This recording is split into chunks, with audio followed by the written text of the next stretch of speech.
Hi, ഞാൻ നമ്മുടെ പശു അമർന്ന് കേട്ടല്ലോ അല്ലേ. ഞാനിരിക്കുന്നത് നമ്മുടെ കേരളത്തിലെ അറിയപ്പെടുന്ന ഒരു കർഷകരുടെ അടുത്താണ്. ഇതാണ് ബിൻസി എന്ന് പറഞ്ഞ കഥാപാത്രം. ബിൻസി ഒരു എന്താ പറയുന്നത്, നമ്മളുടെ ഒരു കാർഷിക രീതിയിൽ അല്ലെങ്കിൽ പക്കാ കർഷക രീതിയിൽ വളരാൻ ആഗ്രഹിക്കുന്ന, വളരെ എന്താ പറയുന്നത് ചെറിയ തോതിൽ തുടങ്ങുകയും നമ്മുടെ കേരളത്തിലെ ഇപ്പം എന്താ പറയുക നമുക്ക് ഇപ്രാവശ്യത്തെ പിന്നെ ജൈവ അവാർഡ് വാങ്ങിച്ച കർഷകയാണ് എൻ്റെ കൂടെ.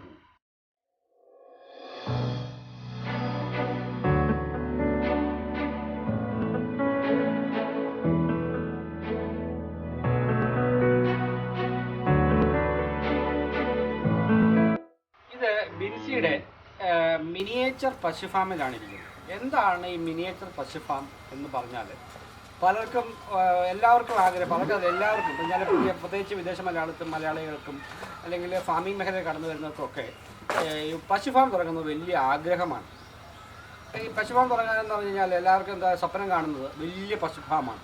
ഈ നല്ല വിഷ്വലിൽ കാണുന്ന ഭയങ്കര വലിയ പശു ഫാം സിനിമയിൽ കാണും, യൂട്യൂബിൽ കാണും, അങ്ങനെയുള്ള പല സാധനങ്ങളും കാണും. ആ ഒരു ടൈപ്പ് ഓഫ് പശു ഫാമാണ് എല്ലാവരുടെയും മനസ്സിലുള്ളത്. പക്ഷേ അതിലേക്ക് നമുക്കൊരു പാസ് വേ ആണ് ബേസിക്കലി മിനിയേച്ചർ പശു ഫാം എന്ന് പറയുന്നത്.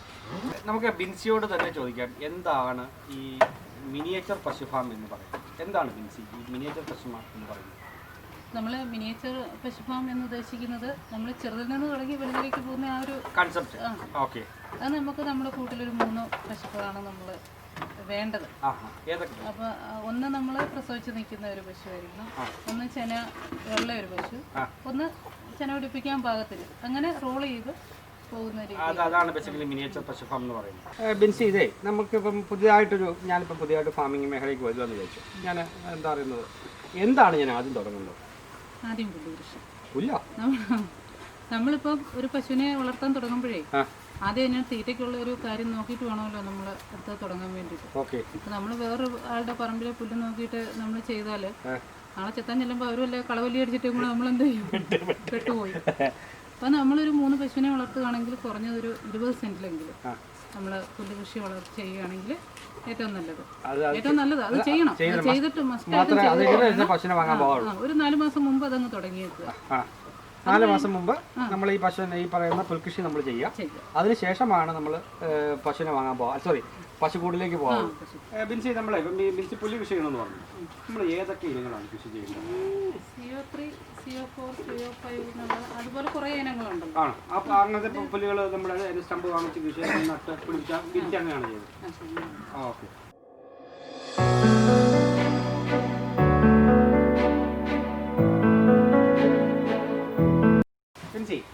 ബിൻസിയുടെ ഈ കോഡിന് എൻ്റെ ഒരു ഡീറ്റെയിൽസ് എന്ന് പറഞ്ഞു. എത്ര വീതിയുള്ളത്?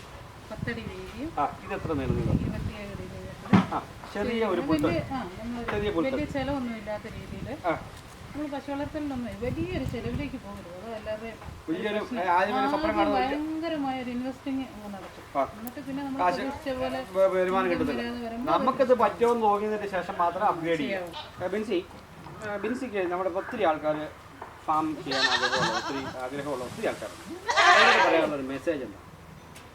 ആദ്യം തന്നെ നമുക്ക് ഒരു പശുവിനെ വളർത്തുക എന്ന് പറയുമ്പോൾ എനിക്കത് പറ്റുമെന്നുള്ളതിനെക്കുറിച്ച് സാധ്യമാണത് നമുക്കത് സാധിക്കും. എനിക്ക് മാത്രമല്ല, എൻ്റെ കുടുംബത്തിനും അത് പറ്റണം. ഓക്കെ, കാരണം ഞാൻ ശ്രദ്ധിക്കുന്നു, ഞാൻ നിങ്ങൾ മക്കൾ വന്ന് ചെയ്യുന്നു, ചേട്ടായി വന്ന് പറക്കാൻ കൊടുക്കുന്നു. ആ ഒരു കൂട്ടായ്മ ഉണ്ടെങ്കിൽ മാത്രമേ പറ്റത്തുള്ളൂ ഈ പറയുന്ന ഫാം ചെയ്യാൻ പാടുള്ളൂ. അല്ലെങ്കിൽ പറഞ്ഞ പോലെ ഒരുപാട് പശു നമ്മളത് ആദ്യം പറഞ്ഞല്ലോ, അതുപോലെ തന്നെ നമ്മൾ ഒരുപാട് എണ്ണത്തിനെ മേടിച്ച് അങ്ങനെ ആദ്യം വിചാരിക്കരുത്. ഒന്നും അറിയാത്ത ഒരാൾ നമ്മൾ ആദ്യം തുടങ്ങി അങ്ങനെ തുടങ്ങി എല്ലാ കാര്യങ്ങളും നമ്മൾ പഠിക്കും. അസുഖങ്ങൾ പഠിക്കും, തീറ്റ പഠിക്കും, എല്ലാ കാര്യങ്ങളും നമ്മൾ അനുഭവിച്ച് പഠിക്കും. അത് മാത്രമല്ല, ഇവിടെ എൻ്റെ ഒരു വിജയം എന്ന് പറയുന്നത് ചേട്ടായി പിന്നെ ഞങ്ങൾ രണ്ടുപേരും ഇത് ചെയ്യേണ്ട ആൾക്കാരാണ്. മക്കള് ഇപ്പൊ ആര് കയറി വന്നാലും കൂട്ടിൽ ഇച്ചിരി ചാണകം കിടക്കുന്ന കണ്ടല്ലോ, അതാരായാലും ഞാനായാലും ചേട്ടായാലും മക്കൾ ആര് വന്നാലും അത് വാരി ആ ഒരു മനസ്ഥിതി സത്യം വേണം. എന്നാൽ മാത്രമേ ഒരു സക്സസിലേക്ക് അല്ലെങ്കിൽ നമുക്കൊരു വലിയ ഫാമിലിക്കൊക്കെ മുന്നോട്ടാൻ സാധിക്കത്തുള്ളൂ. അല്ലാതെ ഈ പറയുന്ന സ്വപ്നം കണ്ടുണ്ടെങ്കിൽ വലിയൊരു ഫാമിലി നമ്മളെ എന്ത് കൃഷി അല്ലെ എന്ത് തുടങ്ങിയാലും നമ്മൾ ലാഭം മാത്രമാണ് ലാഭം മാത്രമാണ് പറഞ്ഞു തരുന്നത്. നമ്മൾ ഈ ലാഭം മാത്രം കണ്ടുകൊണ്ട് തുടങ്ങിയിട്ട് ആദ്യം തന്നെ നമുക്ക് പ്രശ്നങ്ങളായിരിക്കും ഇങ്ങോട്ട് വന്നുകൊണ്ടിരിക്കുന്നത്. അതെല്ലാം തരണം നേരത്തെ നമ്മളിതിലൊരു എക്സ്പീരിയൻസ് ഉണ്ടായിരിക്കണം. എന്നാൽ മാത്രമേ പയ്യെ നമുക്ക് അതിനകത്ത് നിന്ന് പ്രതിസന്ധികൾ തരണം ചെയ്ത് മുന്നോട്ട് കൊണ്ടുപോകാൻ സാധിക്കത്തുള്ളൂ. എന്നാണ് ബിൻസി ഭയങ്കര താങ്ക് യു. കാരണം ഞാനൊരു മെസ്സേജാണ് നമുക്ക് ബിൻസി തന്നത്. ഫാമിംഗ് മേഖലയിലേക്ക് ഒത്തിരി പേര് കടന്നു വരുന്ന ഒരു ആഗ്രഹമുള്ള ഒത്തിരി പേരുണ്ട്. ബിൻസിയെ പോലെയുള്ള ഒത്തിരി ആൾക്കാർ സക്സസ്സിലേക്ക് പോയിട്ടുമുണ്ട്. പക്ഷെ അതിലൊരു കാരണം എന്ന് പറഞ്ഞാൽ അവരുടെ ഒരു കൂട്ടായ്മയാണ്. വീട്ടിലെ ഹസ്ബൻഡ് ആൻഡ് വൈഫ് ആൻഡ് കുട്ടികൾ എല്ലാവരും സപ്പോർട്ട് ചെയ്താണ്. അതായത് ഗൾഫിൽ ഇരുന്നിട്ട് ഫാം ചെയ്യാൻ വേണ്ടി ദയവായിട്ട് ഗൾഫിലിരുന്നോ അല്ലെങ്കിൽ സ്വപ്നം കണ്ടുകൊണ്ട് ഫാമിലേക്ക് ഇറങ്ങുന്നത്. എനിക്കിത് സാധിക്കുമോ എന്നാണ് ബിൻസി പറയുന്നത്. എനിക്ക് സാധിക്കുമെങ്കിൽ മാത്രമേ ഫാമിംഗ് മേഖലയിലേക്ക് പുതിയ ആൾക്കാർ കടന്നു വരാനുള്ളൂ. ചെയ്യുന്ന കാര്യങ്ങളെല്ലാം മിനിയേച്ചറായിട്ട് നമ്മൾ ചെയ്യുക. മിനിയേച്ചറായിട്ട് ചെയ്ത് കഴിഞ്ഞാൽ അതിൽ നിന്ന് കിട്ടുന്ന ഒരു എക്സ്പീരിയൻസ്, ആ എക്സ്പീരിയൻസ് നമുക്ക് വലുതിലേക്ക് മൂവ് ചെയ്യാൻ പോകാൻ സാധിക്കും. അതുകൊണ്ട് ആ ഒരു രീതിയിലേക്ക് എല്ലാവരും എത്തുക. ഇന്നാൾ ബിൻസി നമുക്ക് കുറേ നല്ലൊരു മെസ്സേജുകൾ കുറേ നമുക്ക് തന്നു. താങ്ക് യു ബിൻസി, വളരെ സന്തോഷം. ദൈവം നിങ്ങളെ അനുഗ്രഹിക്കട്ടെ. Okay, thank you.